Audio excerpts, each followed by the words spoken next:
किसी गांव में दो गहरे दोस्त रहते थे, राजू और मोहन। दोनों हमेशा साथ रहते, हंसते खेलते और एक दूसरे की मदद करते थे। लोग उनकी दोस्ती की मिसाल देते थे। एक दिन राजू और मोहन ने जंगल की सैर पर जाने का फैसला किया। चलते चलते वे जंगल के बीचों बीच पहुंच गए। तभी अचानक एक बड़ा और खतरनाक भालू उनके सामने आ गया। दोनों दोस्त डर गए और घबरा गए। मोहन ने बिना सोचे समझे दौड़कर पास के एक पेड़ पर चढ़ गया, लेकिन राजू पेड़ पर चढ़ना नहीं जानता था। उसने मोहन से मदद की गुहार लगाई, पर मोहन ने उसे नजरअंदाज कर दिया। राजू को याद आया कि भालू मरे हुए इंसान को नहीं खाता, इसलिए वह जमीन पर लेट गया और अपनी सांसें रोक ली। भालू राजू के पास आया, उसे सूंघा और उसे मरा हुआ समझकर वहां से चला गया। जब भालू चला गया तो मोहन पेड़ से उतरकर राजू के पास आया और मजाक में बोला, भालू तुम्हारे कान में क्या कह रहा था? राजू ने गंभीरता से जवाब दिया, भालू ने कहा कि सच्चे दोस्त वही होते हैं जो मुश्किल वक्त में साथ खड़े रहते हैं, और जो दोस्त मुसीबत में साथ छोड़ दें, उनसे दूर रहना ही बेहतर है। मोहन को अपनी गलती का एहसास हुआ, लेकिन तब तक बहुत देर हो चुकी थी। राजू ने उसकी स्वार्थी प्रवृत्ति को पहचान लिया था और धीरे धीरे उससे दूर हो गया। सच्चे दोस्त वही होते हैं जो हर हाल में साथ रहते हैं, चाहे हालात कितने भी कठिन क्यों न हो। दोस्ती का असली मतलब एक दूसरे का साथ देना है, न कि सिर्फ अपने फायदे के बारे में सोचना। सच्चे दोस्त हमेशा साथ खड़े रहते हैं, और यही सच्ची दोस्ती का मतलब है। एक छोटे से गांव में एक किसान और उसका बेटा राजू रहते थे।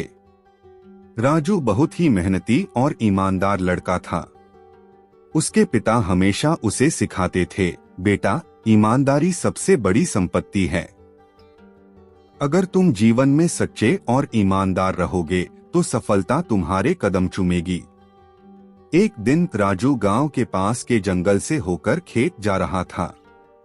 चलते चलते उसे रास्ते में एक पुरानी थैली मिली।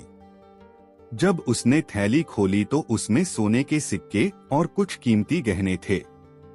राजू यह देखकर बहुत खुश हुआ, लेकिन तुरंत उसे अपने पिता की बात याद आई, ईमानदारी सबसे बड़ी संपत्ति है।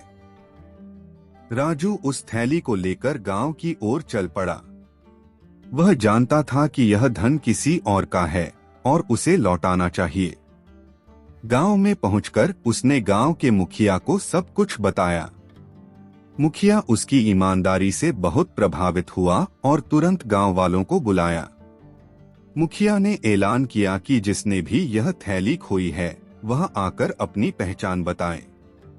कुछ देर बाद एक बूढ़ा आदमी सामने आया और रोते हुए कहा कि यह थैली उसकी है और यह उसकी जीवन भर की कमाई है। उसने यह भी बताया कि उसकी बेटी की शादी होने वाली है और वह इस धन से उसकी शादी करना चाहता था। राजू ने बिना कोई झिझक के थैली उस बूढ़े आदमी को लौटा दी। बूढ़े आदमी की आंखों में आंसू थे और उसने राजू को आशीर्वाद दिया। मुखिया और गांव के सभी लोग राजू की ईमानदारी की तारीफ करने लगे। मुखिया ने कहा, आज राजू ने हमें सिखाया है कि सच्चाई और ईमानदारी से बढ़कर कुछ नहीं होता। उस दिन के बाद राजू गांव में एक मिसाल बन गया। लोग उसके पास अपने बच्चों को सिखाने के लिए लाने लगे कि कैसे ईमानदारी और सच्चाई से जीवन को बेहतर बनाया जा सकता है। कुछ दिनों बाद उस बूढ़े आदमी ने खुशी खुशी अपनी बेटी की शादी की और राजू को उसका हिस्सा देने आया। लेकिन राजू ने विनम्रता से इनकार कर दिया और कहा, मैंने जो किया वह मेरा कर्तव्य था। सच्चाई और ईमानदारी से बढ़कर कोई इनाम नहीं हो सकता। ईमानदारी और सच्चाई से जीने वाला इंसान हमेशा सम्मान और आशीर्वाद पाता है। चाहे परिस्थितियां कैसी भी हों, हमें हमेशा सही रास्ते पर चलना चाहिए।